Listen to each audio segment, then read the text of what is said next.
কিভাবে আমার গোবিন্দের সঙ্গ লাভ করব। তাই ললিতা সখী বলছে, সখী রে,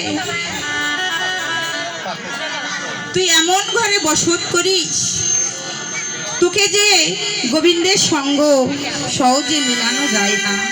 তাই ললিতা সখী কিভাবে প্রাণ গোবিন্দের সঙ্গ করবে, রাধা রানীর কানে কানে কানে কান মন্ত্র দিলেন। আর এদিকে মনে পড়ে যায় সেই তুলসী বৃন্দাদির কথা, কার সঙ্গে কার সাক্ষাৎ করলে সে প্রাণ গোবিন্দের সঙ্গ পাবে। এই বলে রাধারানী আমার চললেন তার প্রিয় সখী তুলসী দেবীর সঙ্গে।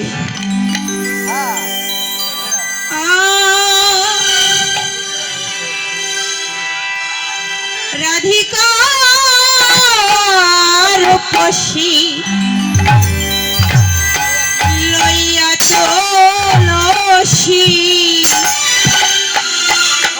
কহে মধুর কথা।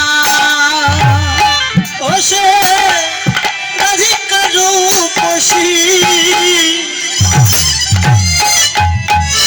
লইয়া তুলসী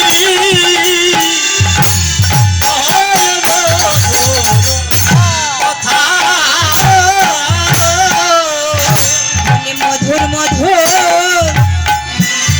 মধুর কথা